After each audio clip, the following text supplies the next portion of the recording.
Muy bien, gracias por estar con nosotros en 2020 Noticias. A esta hora del día establecemos contacto y saludamos a David Suárez, profesor de Derecho de la Universidad de David y además columnista habitual de nuestro medio. Lo pueden leer todos los domingos en 2020noticias.com. David Suárez, gracias por estar con nosotros.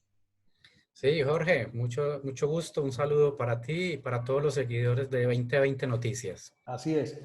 Bueno, ayer por la mañana todo iba pintando como una noticia muy positiva. Luis Fernando Suárez, el gobernador encargado del departamento, le había dicho a unos periodistas que esperaban el mejor de los resultados en la decisión que podía tomar ayer una de las salas de la Corte Suprema de Justicia frente al caso que se le sigue al gobernador Aníbal Gaviria. Sin embargo, a final de la tarde, el resultado fue otro. Por la noche yo alcancé a leer algo del fallo, David, y yo creo que también lo leíste. ¿Qué impresión te dejó ese, en términos generales, y ahora empezamos a ahondar un poco en los hechos? ¿Qué impresión te dejó y te esperabas un resultado como ese de la Corte Suprema ayer frente al gobernador Gaviria? Sí, Jorge, lo primero frente a lo que mencionaba, o sea, el rumor que corrió en las horas del mediodía de que había una decisión favorable al gobernador, vuelve a mostrar lo delicado que es que se filtren proyectos de decisiones o incluso decisiones no firmadas, y se ha vuelto como una costumbre, ¿no? Además Sí. de la justicia espectáculo, pues de que se hacen por parte de algunos miembros de los abogados, de la fiscalía y veces hasta de los jueces, se suma que se ha estado filtrando mucha información Así que es. muchas veces no coincide con la realidad. Y ayer fue ese caso. En las horas del mediodía algunos pensaban que la decisión era favorable y finalmente la decisión fue en contra. Jorge, las primeras impresiones o generalidades. Sí, Lo primero es que es una decisión gruesa, son 104 páginas. sí, ¿Quién la toma? Para ilustración de tus oyentes y seguidores. sí, La toma señor. una sala especial de la Corte Suprema que fue creada hace 2 años, en el año 2018. Esa sala está conformada por 3 magistrados, pero actualmente hay una vacante porque un tercer magistrado que había sido nombrado presentó su renuncia hace unos meses. Sí, Entonces, la decisión la tomaron 2 magistrados de manera unánime, y lo otro es que contra esa decisión, Jorge, no procede ningún recurso. ok. ¿Sí? Ya se agota ese trámite ante la Corte.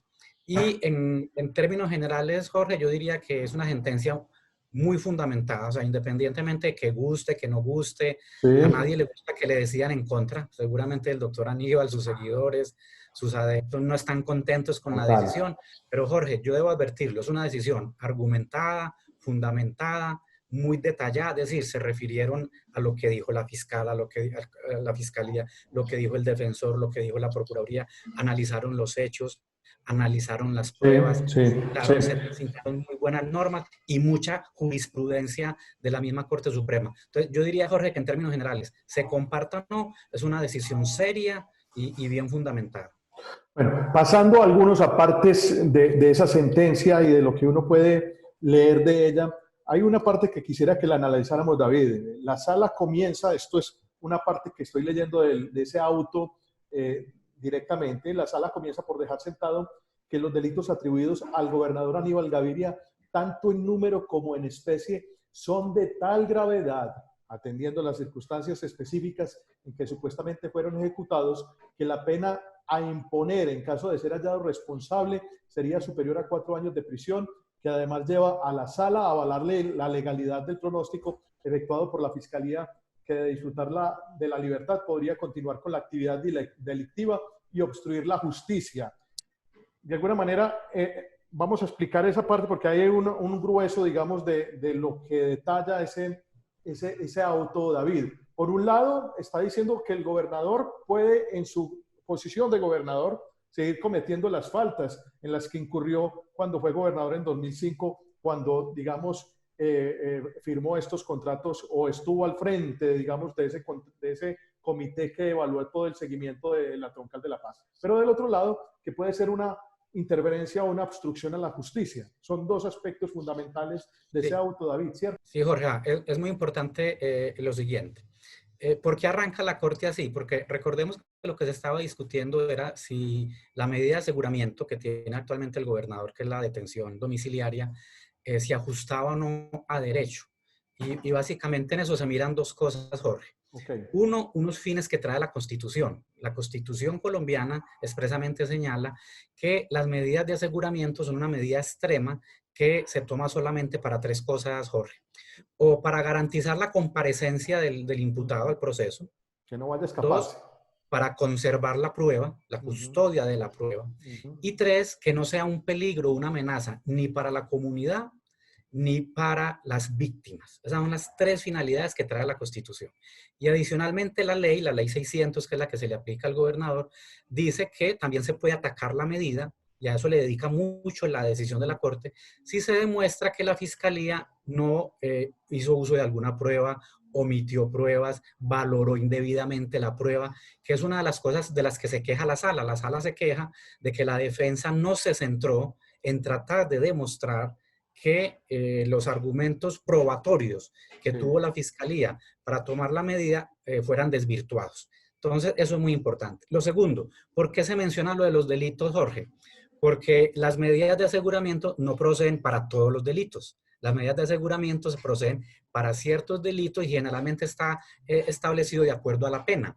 Entonces, por eso la Corte hace énfasis en decir que los dos delitos que se le imputan al gobernador por parte de la Fiscalía, que son celebración de contratos sin cumplimiento de requisitos legales esenciales y peculado por apropiación en favor de terceros, esos delitos consagran en el Código Penal penas muy altas. Por ejemplo, uno de ellos, la más alta, va como hasta 20 años. Entonces, ahí es donde la Corte hace énfasis en que esos delitos son muy graves. No es que esté diciendo que el comportamiento, las conductas del gobernador hayan sido graves, porque eso la Corte todavía no lo está evaluando. Esa no era el objetivo de la decisión de ayer.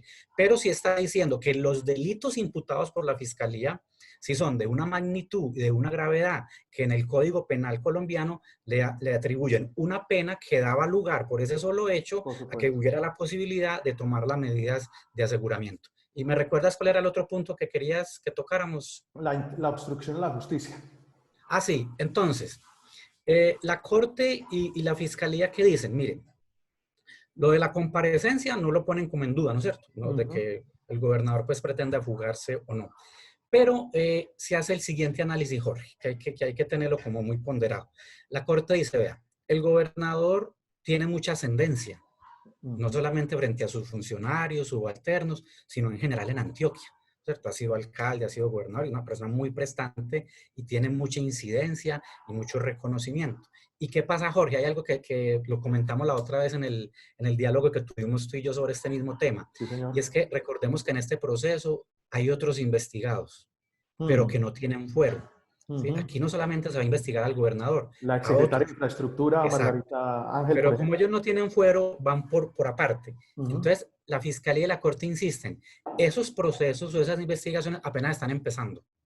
Y tienen mucho que ver con esta. Entonces, la Corte y la Fiscalía dicen, podría pensarse que el gobernador, dado el poder que tiene, la ascendencia que tiene sobre funcionarios, sobre personas en Medellín, podría, no es que lo esté afirmando que él lo vaya a hacer, dice, podría influenciar de pronto a un testigo o a una prueba que todavía no se haya recolectado. Entonces, ahí ese fue uno de los puntos centrales donde la Corte dijo, y como él ahora es gobernador, dice, como él otra vez es gobernador, dice la Corte, yo no lo comparto, Jorge, pero la Corte dice, como es gobernador, es probable que pudiera volver a incluir en conductas similares. Es decir, que el gobernador pudiera seguir incurriendo en conductas tipificadas como delitos en el Código Penal, que es una apreciación obviamente muy subjetiva, muy valorativa que hace la Fiscalía y la Corte, pero Jorge, hay que respetarla, hay que respetar esa valoración. David, frente a eso, uno de los puntos centrales que ha esgrimido la defensa del gobernador es que el gobernador no firmó, que él delegó todo esto en la Secretaría de Infraestructura y en un comité de contratación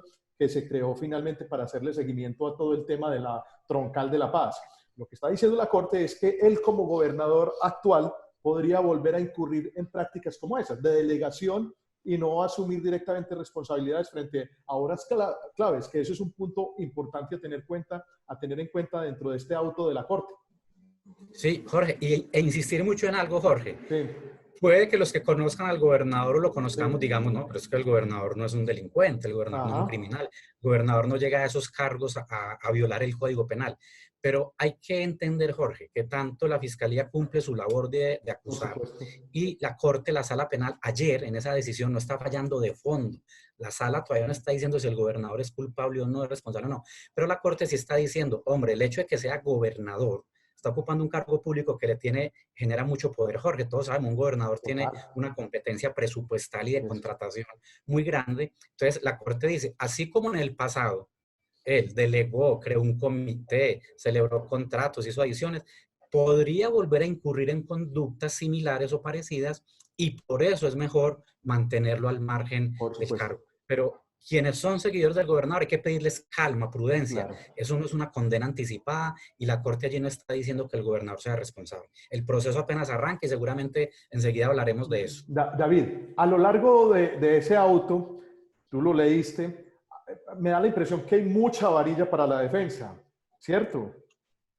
Sí, Jorge, lamentablemente la Corte da a entender en muchos párrafos que la defensa, y seguramente lo hizo por la pasión y por el entusiasmo de un defensor, dice que la Corte insiste mucho en que el defensor del gobernador se dedicó mucho a hablar del tema de fondo, a tratar de demostrar que el gobernador era inocente, a tratar de demostrar que el contrato estuvo bien celebrado, que las adiciones que se hicieron estuvieron bien, que sí había una póliza, que el gobernador tenía un comité, y realmente ese no era el debate en este momento. O sea, ese no era el momento procesal para hacer eso. Y la Corte insiste, el defensor lo que tenía que hacer Sí. era darnos argumentos que refutaran bien lo que te decía ahora Jorge, que la fiscalía no hubiera usado una prueba, que la fiscalía hubiera malinterpretado una prueba, hubiera valorado mal una prueba, o incluso Jorge, la defensa se metió en un debate que era muy complicado, y es que la defensa alegaba que la ley aplicable no era la ley 600, sino la ley 906. Y ahí la Corte ya también tomó posición y le dijo, usted no tiene la razón, la fiscalía sí es competente, ha actuado bien hasta ahora, porque como el contrato es del 2005, Jorge, Sí, señor. resulta que si bien la ley 906 es del 2004, en Antioquia, en los juzgados de Antioquia, esa ley entró a regir mucho después. Como el contrato se celebró en el 2005, ese contrato se celebró en vigencia de la ley 600. Entonces, la Corte empieza por decirle a la defensa, vea, la ley aplicable no es la que usted dice, es la ley 600 y no la 900. Dos, el Pero, fiscal sí pero, es pero, competente. pero aquí voy a algo concluyente. ¿Falló la estrategia de defensa del gobernador Gaviria en este caso ante la Corte? Entonces, Mire, Jorge, mal me quedaría a mí como abogado, pues, hablar mal de un colega o todos trabajamos yo no soy penalista, obviamente, pero independientemente del área del derecho, todos los abogados trabajamos muy distintos, Jorge, todos tenemos estrategias diferentes, todos enfocamos los procesos de la mejor manera que uno cree.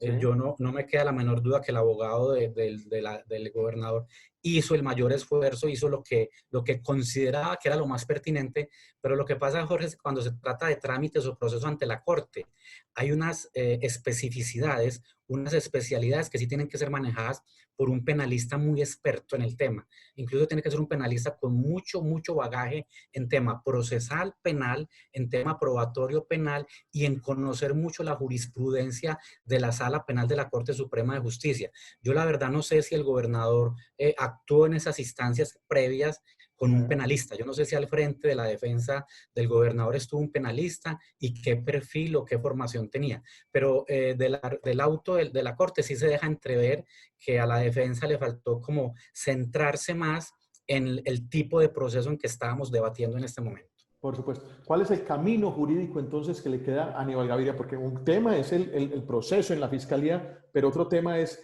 la búsqueda de él para lograr la libertad, para salir de esa detención domiciliaria. ¿Cuáles son los caminos Sí, jurídicos que mira, tiene el hay que gobernador? explicar claramente, el gobernador en ese momento está suspendido, ¿no es cierto? Está suspendido por el presidente de la República por un decreto a raíz de la medida de aseguramiento que había tomado la Fiscalía y que ahora confirma la Corte. O sea que queda muy en firme la suspensión que hizo Por el señor supuesto. presidente. Por lo tanto, al frente de la gobernación sigue el doctor Luis Fernando Suárez encargado. No hay elecciones por ahora, Jorge, porque esta es una falta temporal. Se convoca a nuevas elecciones, es cuando la falta es absoluta. ¿En qué momento sería absoluta? Pues opciones, no digo que vaya a ser eso, opciones, que el gobernador renunciara, que el gobernador Sí. dijera, voy a renunciar, voy a dedicar a mi defensa, entonces ahí habría falta absoluta y habría que convocar a nuevas elecciones. O dos, que antes de 2 años y medio de este periodo, antes de que falte menos, que falten más de 18 meses del periodo del gobernador, haya fallo en firme, es decir, que haya una sentencia condenatoria que es de 2 instancias, una instancia es esta sala de ayer, y si lo condenaran, iría a segunda instancia a la sala penal. Pero Jorge, yo creo que para una condena en firme o ejecutoriada, no creo que salga antes de 2 años o año y medio. Esos procesos son muy lentos. Ahora la cosa sigue en instrucción en la fiscalía, seguramente recogiendo más pruebas, Es decir, que recopilando pruebas tendríamos, después de la gobernador, acusación, y arrancaría el juicio ante la sala especial de la Corte. Y el gobernador, ¿qué más caminos tiene? No, yo creo que el camino es asumir esto con mucha humildad, hombre, con mucha aceptación. Yo creo que el peor escenario es uno ponerse a pelear con sus propios jueces. A mí me parece que el gobernador no debe entrar en ese camino de sacar declaraciones, boletines de prensa. Me mañana parece, tiene rueda de prensa. con mucho respeto lo digo, con Mañana mucho tiene respeto, rueda pero de en mi prensa. opinión me parece que es indebido lo que va a hacer mañana. Yo creo que no es procedente, no es recomendable que una persona que está privada de su libertad, así sea en su domicilio, se ponga a convocar una rueda de prensa. Yo creo que a la Corte hay que respetarla, a esos magistrados hay que respetarlos, y lo que debería hacer el gobernador es centrarse con sus abogados en recopilar una muy buena prueba documental, en buscar unos testigos y en someterse al proceso normal que se va a seguir de aquí en adelante. Caminos alternos hay muchos, no faltará el que diga que hay que poner una tutela contra la decisión de ayer, que yo la veo pues muy poco probable porque es una sentencia fundamentada, no es una sentencia caída de los cabellos. Entonces, una tutela contra una sala de la Corte Suprema le vería poco futuro, pero es probable que alguien diga, podemos interponer una tutela contra la decisión de ayer, porque contra la decisión de ayer no hay ni recurso de reposición ni recurso de apelación. Pero una pregunta fundamental aquí es, ¿él puede seguir siendo gobernador o no habría elecciones en el departamento mientras continúa todo este proceso larguísimo que tú estás explicando que va a pasar en la fiscalía? Correcto. Podría pasar una cosa muy, muy loca, Jorge, Mm, y es que este proceso dure 4 años. O sea mm. que podría pasar que los 4 años el gobernador estuvo suspendido, estuvo en su casa, y el doctor Luis Fernando Suárez ejerza la gobernación estos 3 años y medio que pasa. ¿A qué se debe eso, Jorge? A que la norma no existe. O sea, no hay legislación, te contaba yo la otra vez, es muy Así es. curioso, para este tema de faltas temporales. Cuando la falta es absoluta, hay normas. Cuando la falta es temporal, no hay normas, y ha sido interpretación. Estos encargos que ha habido del doctor Fernando es por interpretaciones de jurisprudencia que hay de la Corte Constitucional y del Consejo de Estado, pero realmente el tema no está regulado. Fíjate tú, yo creo que lo normal sería que si un gobernador, un alcalde, diría yo, esté suspendido de su cargo, no sé, más de 12 meses, más de 15, más de 18 Mm, meses, yo creo que debería pensarse en claro. nuevas elecciones. Pero bajo el ordenamiento jurídico actual, Jorge, perfectamente nos podríamos quedar este resto de periodo, estos próximos 3 años y medio, con el doctor Luis Fernando Suárez como gobernador encargado. Es Porque decir, la falta David, del gobernador sigue siendo temporal. es decir, David, que muchas veces seguramente nos encontraremos para analizar este tema entonces a lo largo de este periodo y estos Sí, posiblemente 4 años o tres porque como años. te digo, salvo que haya una cosa extraordinaria, rara, Total. pues que a veces pasa, yo creo que es un proceso que por sus características, su complejidad, no se resuelve en menos de 2 años. Muy Yo bien, creo que David. mínimo, mínimo vamos a estar 1 año y medio hablando de este tema. Mínimo. Seguramente, seguramente. David, muchas gracias por tus precisiones, por tus claridades. Jorge, no, con todo gusto. Un feliz día para ti y para todos los seguidores de 2020 Y Noticias. nos vemos en la columna del domingo. Sí, señor. Feliz día.